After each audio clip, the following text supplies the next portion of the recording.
Hello and welcome to my Betrayal farming guide that I've been using to farm an absolute ton of Devouring Diadems in 3.20 here in Path of Exile. So what you're going to need for this build, let me take a step back, talk about really what this is. I'm farming Devouring Diadems by spamming Masterminds in low tier white maps.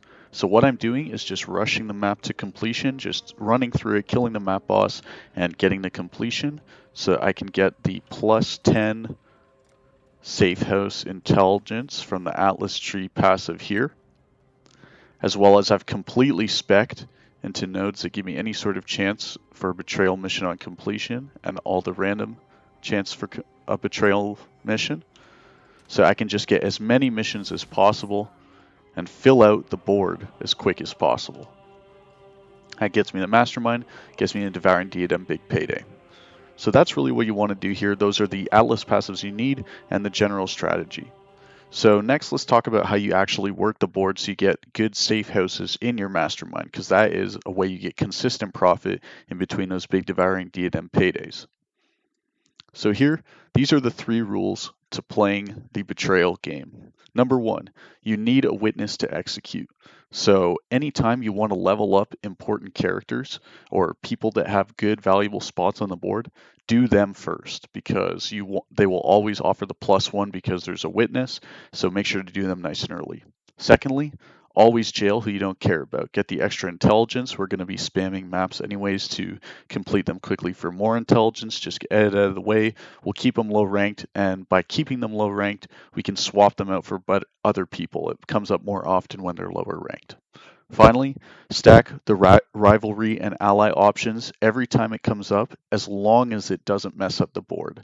Because what happens when there's a rival or ally on the map, or on the board, excuse me, is that they will be more likely to show up in a betrayal instance when they are an ally or rival. So never take the option to clear the rivalry or ally, and always take these options when it doesn't mess up the board by moving someone to a less desirable safe house.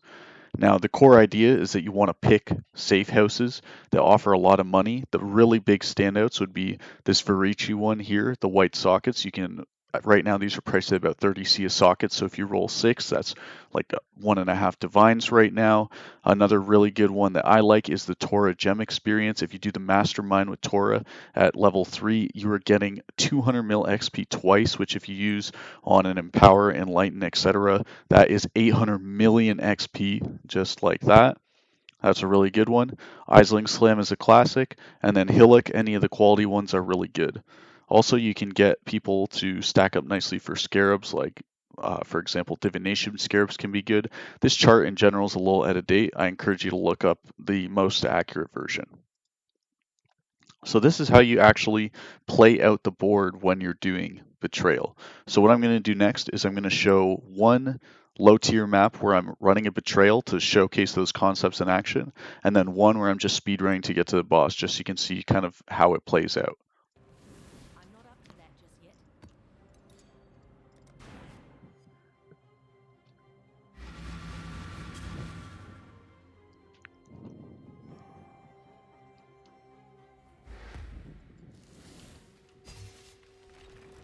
Now really this is good.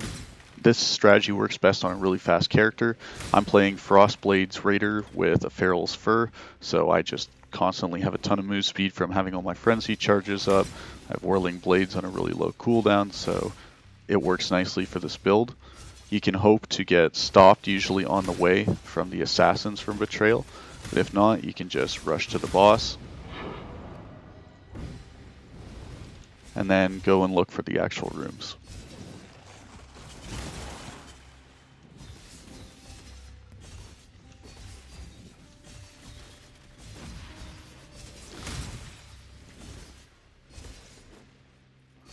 So here's one.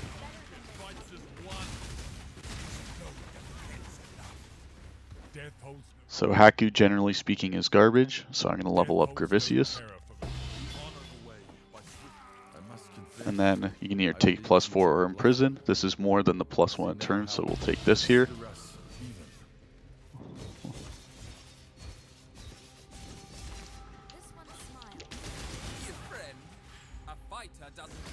So begging to research is pretty bad. So I'm going to leave this here. I will be cruel in my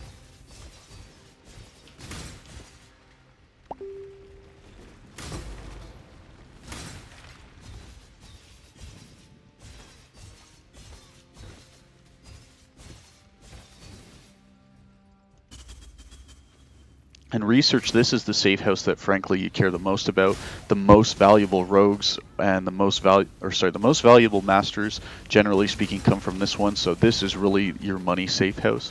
So take a lot of thought into it. So it that fled, for example, is really good here because it can upgrade a breachstone, which is worth a ton of money, especially at the max level. Um, Haku's going to move to research here, and it makes it trusted. So I'm going to take this. Now, I don't necessarily care about Haku on research, like that's not necessarily valuable, but by having the trusted, it means if Haku spawns, then it has a chance to spawn another master that I do care about. So I'm just clearing these because I'm talking and not using my brain. Now this is what, here I'll pick a better map format to showcase how fast you could really do this if you're in the zone and dialed in. This is just a level 1 strand, white map, no mods, nothing.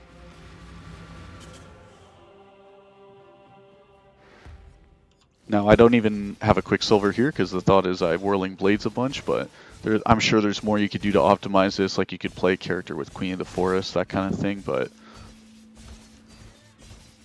for what I've got right now, this seems to work pretty well.